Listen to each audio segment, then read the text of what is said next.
जय हिंद। देखिए नेपाल में क्या क्राइसिस हुआ है उसको समझते हैं और इसका इंडिया पे क्या असर पड़ेगा। इस क्राइसिस का इंटरनल कारण क्या था, एक्सटर्नल कारण क्या था और अचानक ऐसा क्यों हो गया, इसको समझते हैं हम लोग।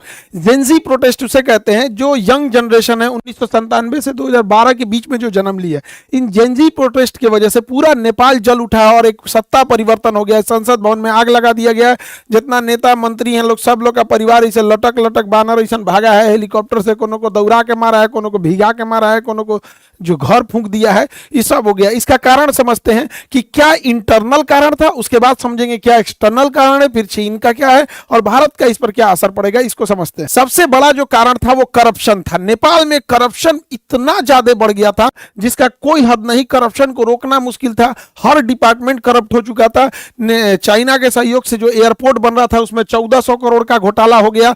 ललिता निवास में घोटाला हुआ, गिरी बंधु में हो गया 54,000 करोड़ का घोटाला हुआ और ओरिएंटल में हो गया 13,000 करोड़ का घोटाला। कोऑपरेटिव सोसाइटी में इसके लगभग 70,000 करोड़ का घोटाला हुआ।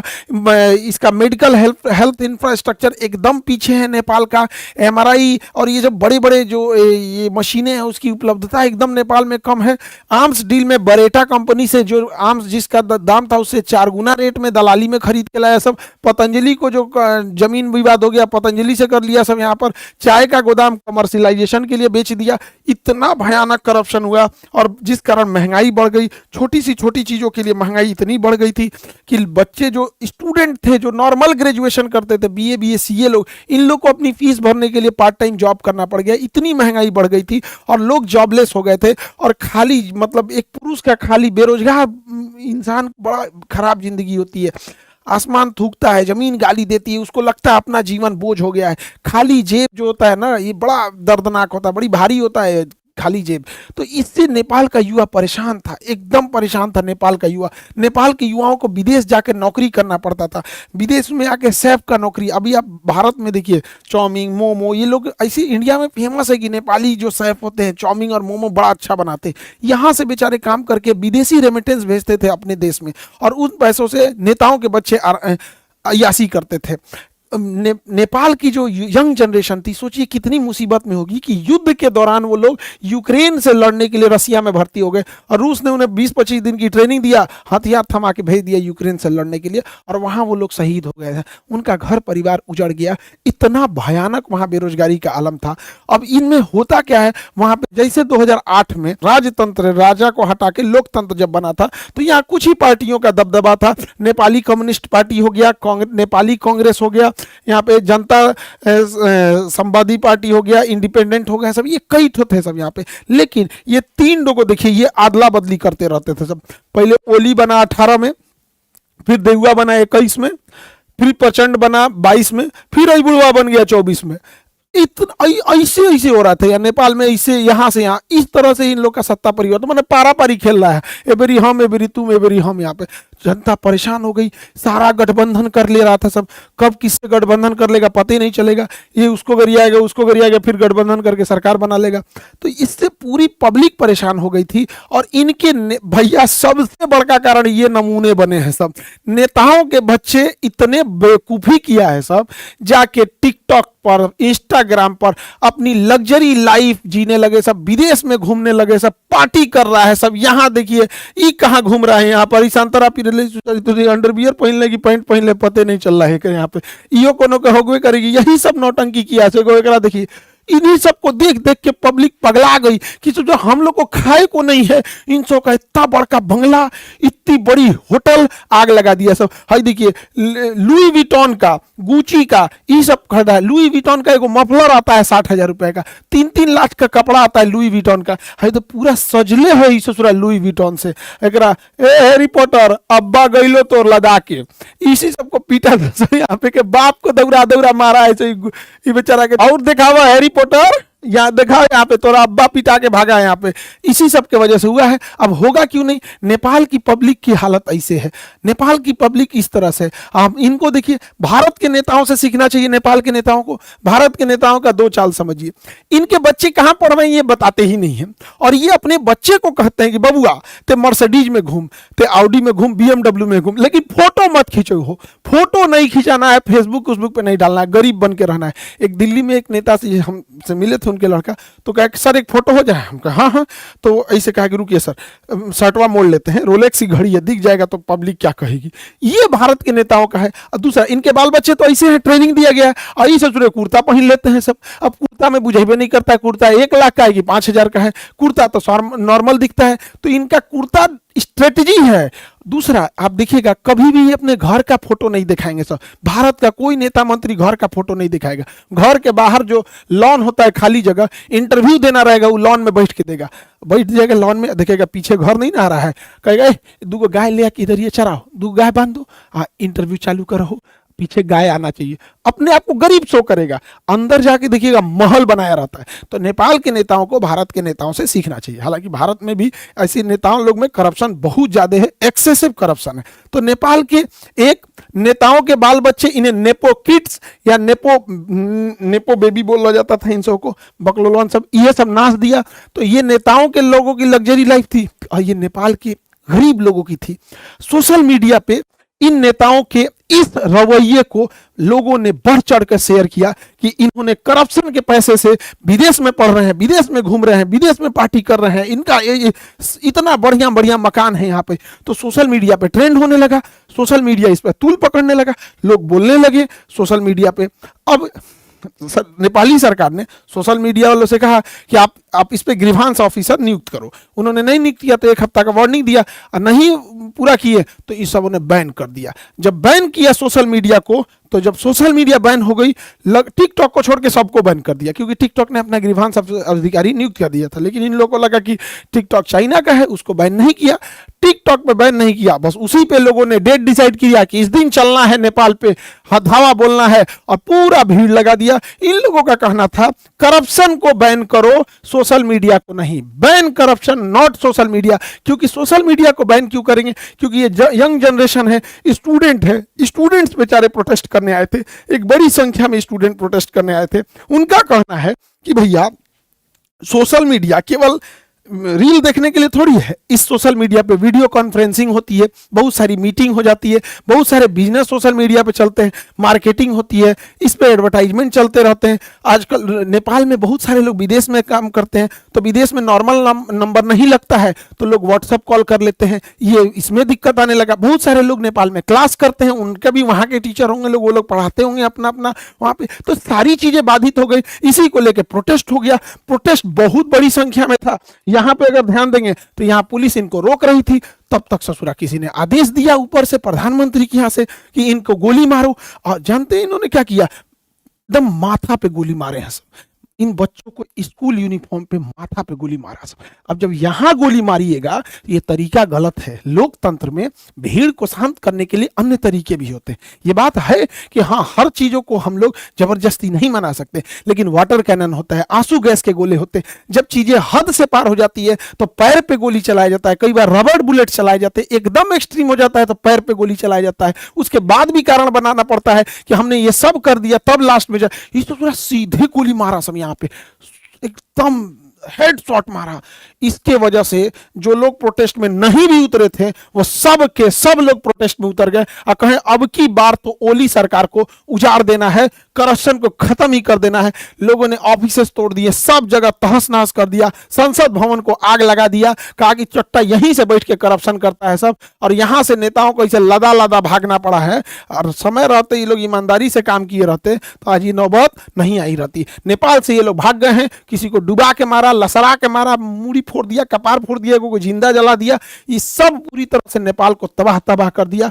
नेपाल में एक हामी नेपाल करके एनजीओ था जो भूकंप के समय मदद कर रहा था, सूडान गुरुम इसको नेतृत्व कर रहे थे, और इधर एक काठमांडू का मेयर बालेन शाह, ये लोग इसको एक तरह से लीड कर रहे थे। हालांकि भीड़ इतनी ज्यादा हो गई और पुलिस की गोली वजह से ये घटना और ज्यादा उग्र हो गई। हालांकि इसे कंट्रोल करने का बहुत हद तक आंदोलन को कंट्रोल कर लिया गया है, सेना कमांड को संभाल चुकी है। सेना ने आदेश दिया जनरल ने कि आप सब लोग अपने इतने जगह पे लौटेंगे, और अभी के तौर पे अंतरिम सरकार सुशीला कार्की को दिया गया है। जिस तरह बांग्लादेश में दिया गया वहां पर यूनुस खान को, उसी तरह दिया गया यहाँ सुशीला कार्की को। ये भारत के बीएचयू यूनिवर्सिटी से पढ़ी थी, वहां पर चीफ जस्टिस रही, पहली महिला मुख्य न्यायाधीश रही। अभी इनके हाथों में अंतरिम सरकार है, बाद में ये लोग इलेक्शन करेंगे। अब ये खुद ही कंफ्यूजन में है कि राजशाही नहीं था कि इलेक्शन कराया जाए, एकदम परेशान है लोग। नेपाल की स्थिति एकदम गड़बड़ है। कुछ चीजें नेपाल में गड़बड़ हुई हैं जो नेपाल के क्रांतिकारियों को नहीं करना चाहिए था। पहला कि इन्होंने सुप्रीम कोर्ट की बिल्डिंग जला दी, उसमें सारे डॉक्यूमेंट जल गए। कौन नेता करप्ट था ये भी खत्म हो गया। कोई ठीक नहीं, ससुरा नेता में जलवा दिया होगा सब कि बाकी में नया सरकार आएगी तो हमारा फाइल निकलवाएगी, जल गया यहाँ पे। दूसरा गलती क्या कि इन्होंने जेल तोड़ के 13,000 से ज्यादा कैदियों को रिहा कर दिया। अब जो कैदी रिहा हुए हैं सब, भारत में आने का तो वीजा नहीं मिलता है, उसको पूरा भारत में घुस जाएगा सब। अगर भारत में नहीं भी घुसा सब तो कैदी था सब, उसको नहीं छोड़ाना चाहिए। हाँ, राजनीतिक कैदी रहते तो समझ में आता है, क्रिमिनल्स को काहे छोड़ा दिए यहाँ पे।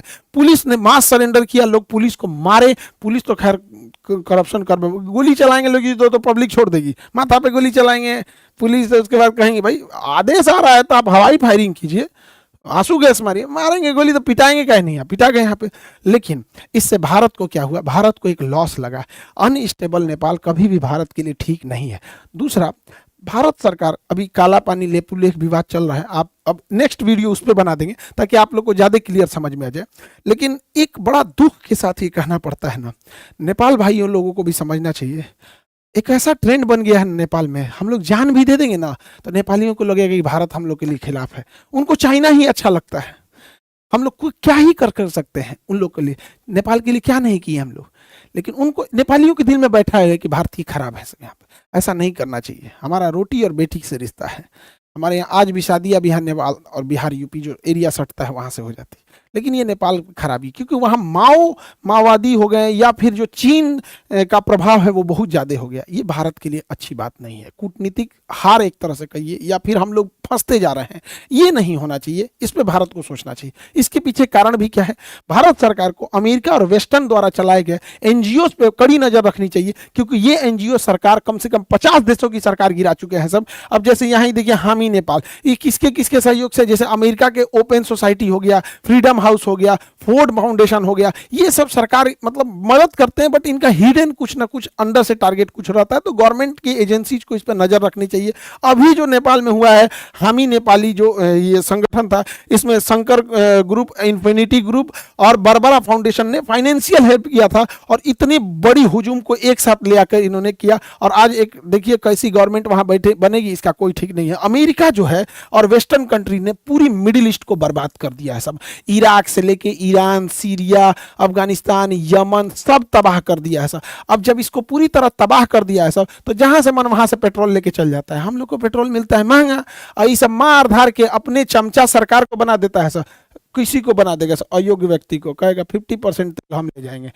तो यहाँ बर्बाद के, अब इनकी नज़र एशिया पे है। इधर श्रीलंका, बांग्लादेश, म्यांमार, नेपाल, पाकिस्तान, इसको अब अनस्टेबल करना चाहते हैं सब। ये सोशल मीडिया और किस तरह से ये काम करते हैं सब एनजीओ की मदद से, इसको समझने की ज़रूरत है।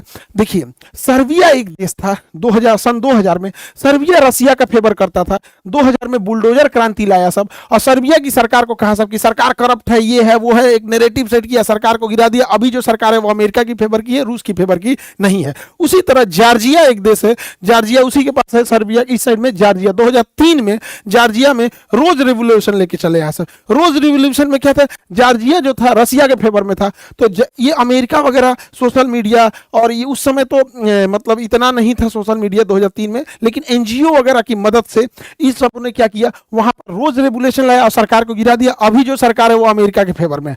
उसी तरह से देखेंगे यूक्रेन में 2004 में ऑरेंज रिवोल्यूशन ले दिया और कहा कि हम लोग यूरोप में मिलना चाहते हैं, रसिया में नहीं, रसिया को कमजोर करने के लिए। फिर 2014 में यूरोपीय मेडन आंदोलन किया गया, पेट्रो यानुकोविच को यहां से डिथ्रोन किया गया। उसी समय क्रीमिया रसिया ने कब्जा कर लिया था। अभी की जो जनरेशन है उसको इतना पुराना नहीं याद आता है, लेकिन अभी उसी सब के वजह से अभी भी यूक्रेन में लड़ाई चल रही है। देखिए, जो सरकार रसिया के फेवर में थी, कैसे कैसे अमेरिका ने गिराया है। ऐसे ही 2011 में अरब क्रांति शुरू होती है ट्यूनीशिया से, ट्यूनीशिया की सरकार को उखाड़ फेंका जाता है, अरब क्रांति। और अरब क्रांति देखते देखते अफ्रीका से पूरे अरब में फैल गई। अरब क्रांति में लीबिया में मोअम्मर गद्दाफी को उड़ा दिया गया क्योंकि ये रूस का फेवर में था। इजिप्शियन गवर्नमेंट को उड़ा दिया गया, हुस्नी मुबारक को, क्योंकि ये रूस के फेवर में था। सीरिया में बशर अल असद को उड़ा दिया गया क्योंकि रूस के फेवर में था। यमन से शेख अब्दुल्ला साले को उड़ा दिया गया क्योंकि ये रसिया के फेवर में था। ये सब अमेरिका की चाल है। अभी भी नहीं समझ में आएगा तो बहुत दिक्कत हो जाएगा। ये सोशल मीडिया हम 20 बार कहते हैं, इस पर इंडिया का अपना कमांड होना चाहिए, नहीं तो फिर हम लोग मुख्य दर्शक बन के ऐसे ही देखते रहेंगे।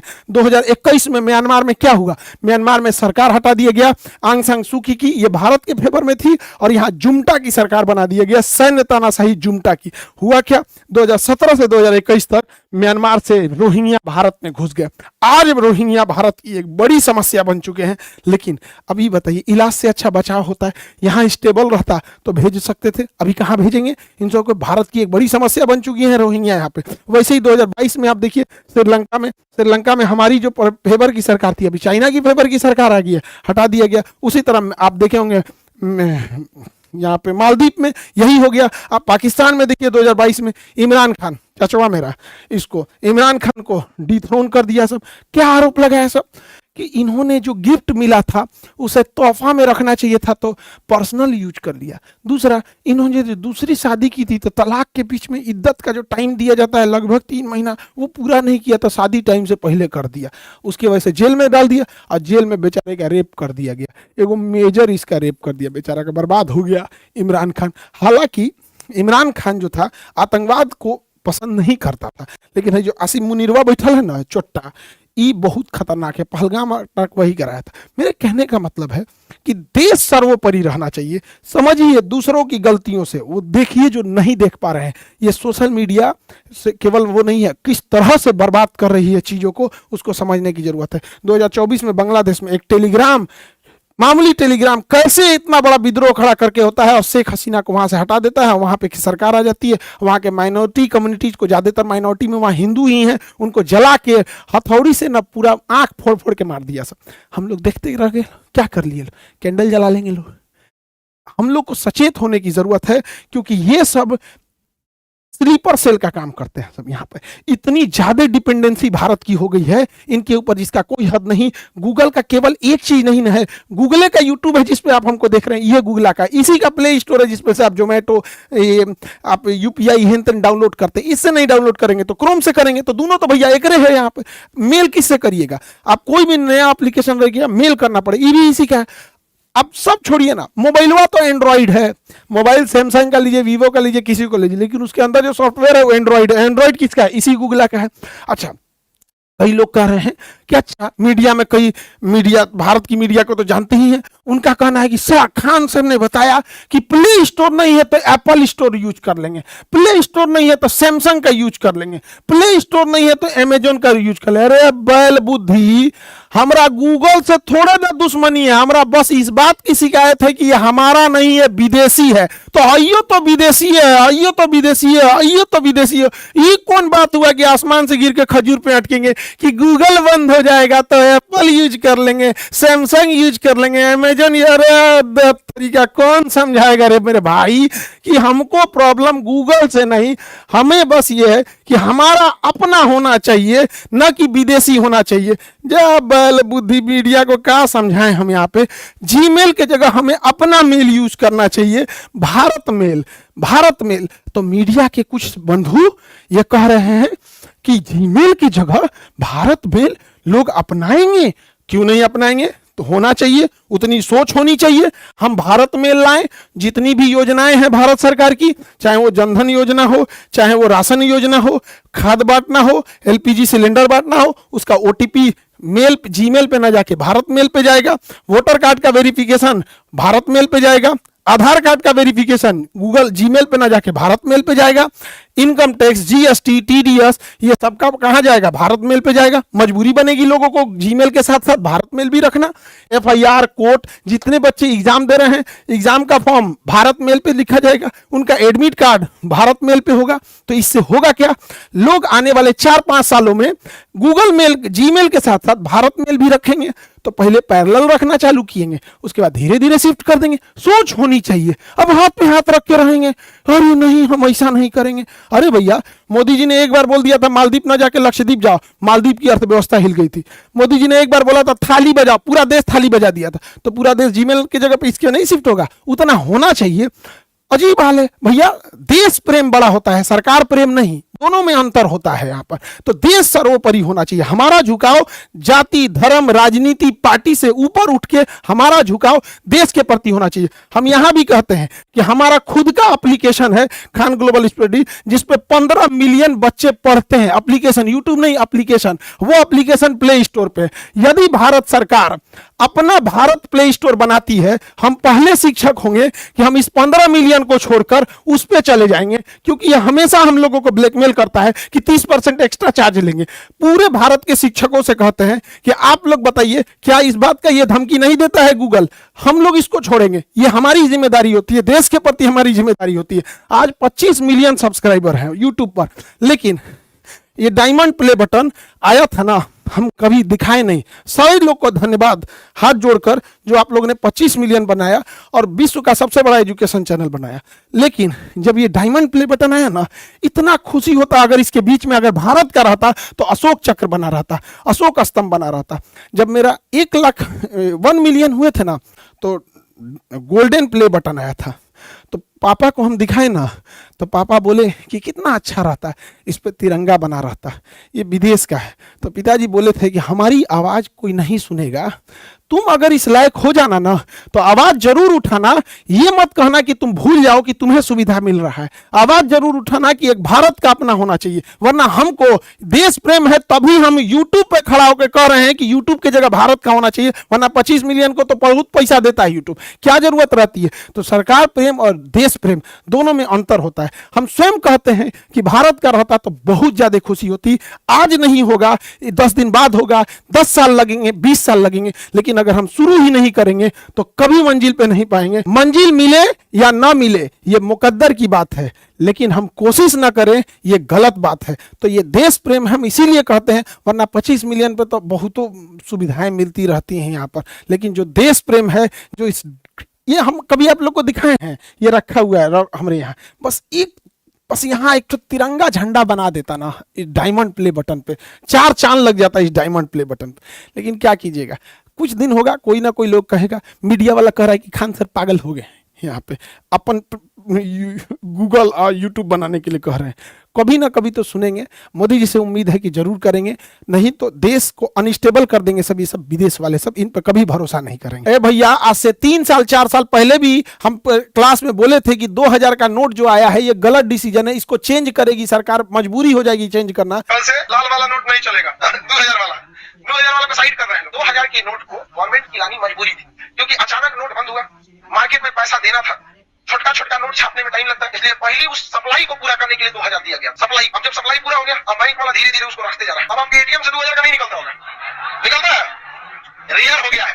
अब 2000 बहुत कम मिल रहा होगा, धीरे धीरे उसको साइड कर दिया जाएगा। और क्या हो जाएगा, 500। करप्शन कम करने के लिए मैक्सिमम नोट 100 रुपए का ही होना चाहिए। समझा गया कि नहीं? क्या अब तो नहीं जाओ तो किसी को 10 लाख घूस देने बोरा में लेके, 10 लाख रुपया 100 का नोट हो गया तो कहां ले जाएंगे बोरा? आप देख लीजिए आज चेंज हो गया कि नहीं। वैसे ही हम कहते हैं कि एक दिन इस गूगला को भी बदला जाएगा, और वह दिन आएगा जब भारत अपना सर्च इंजन बनाएगा, हम अपना प्ले स्टोर बनाएंगे, हम अपना भारत मेल बनाएंगे। उस दिन का भी इंतजार रहेगा। और अगला बैच आप लोग का बीपीएससी का है, जो 23 सितंबर को आ रहा है, और 99 रुपए का इंडियन मैप। बाबू लोग, अगर जीएस पढ़ना है तो मैप बहुत जरूरी है पढ़ना। अब महज 99 में, इस 99 में हम 30% सरकार को इनकम टैक्स देंगे, लेकिन फिर कहते हैं कि हमसे आप इनकम टैक्स लीजिए, लेकिन बच्चों से लिया जाने वाला 18% जीएसटी प्लीज छोड़ दीजिए।